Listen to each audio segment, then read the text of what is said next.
29 ರೂಪಾಯಿ ಗ್ಯಾಸ್ ಬೆಲೆ ಏರಿಕೆ ಆಗಿದೆ ಸರ್. अच्छे दिन बहुत अच्छे दिन आ रहे ಒಳ್ಳೆಯ ದಿನಗಳು ಬರ್ತಾ ಇದ್ದಾವೆ. ನಿಮಗೆಲ್ಲ ಗೊತ್ತಿದೆ ಮಾಧ್ಯಮದವ್ರಿಗೆ 2014ಕ್ಕೆ ಮುಂಚೆ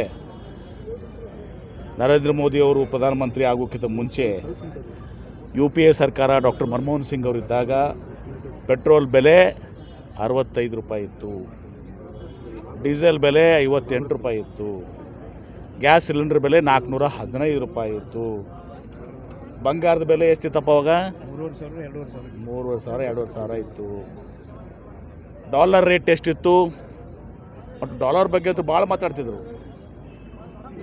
58-60 ರೂಪಾಯಿ ಇತ್ತು. ಈಗ ಡಾಲರ್ ರೇಟ್ ಎಷ್ಟದ 96 ರೂಪಾಯಿ ಅದ.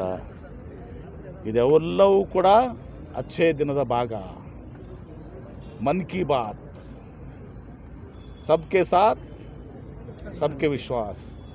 ರೈತರ ಆದಾಯ ದ್ವಿಗುಣ, ಫರ್ಟಿಲೈಸರ್ ಸಿಗಲಾಕತ್ತಿಲ್ಲ, ರೇಟ್ ಅಂತೂ ಬಿಟ್ಟುಬಿಡ್ರಿ, ಫರ್ಟಿಲೈಸರ್ ರೇಟ್ ಡಬಲ್ ತ್ರಿಬಲ್ ಸಿಗ್ಲಾಕತ್ತೂ ಇಲ್ಲ. ಈಗ ನಿನ್ನೆ DC ಸರ್ ಫರ್ಟಿಲೈಸರ್ ನಮ್ಮ ಕಡೆ ಇಲ್ಲ ಅಂಥೇಳಿ, ಅದಕ್ಕೆ ನಾನು ಸರ್ಕಾರದಲ್ಲಿ ನಾನು ಮಾತಾಡಿ ಆ ಫರ್ಟಿಲೈಸರನ್ನು ಪಡ್ಕೋಬೇಕು. ಯಾಕಂದರೆ ಮನ್ಸೂನ್ ಬಂತು, ಈಗ 8ನೇ ತಾರೀಕಿಗೆ ನಾಳೆ ಪ್ರಾರಂಭ ಆಗ್ತದೆ ಅಂತ ಹೇಳಿದಾರೆ ಕೂಡ ಇದು ಮಾಡಿದ್ದಾರೆ.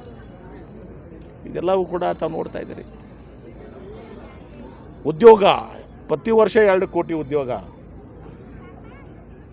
12 ವರ್ಷ 24 ಕೋಟಿ ಉದ್ಯೋಗ ಸೃಷ್ಟಿಯಾಗಲಿಲ್ಲ. ನೋಟ್ ಬ್ಯಾನ್ ಮಾಡಿ ಇರೋ ಉದ್ಯೋಗನೂ ಕಳೆದ್ರು. ಮುಂದೆ ಏನು ಹೇಳಿದ್ರು, ಪಕೋಡ ಮಾರಕ್ಕೆ ಹೋಗ್ರಿ ಅಂಥೇಳಿ.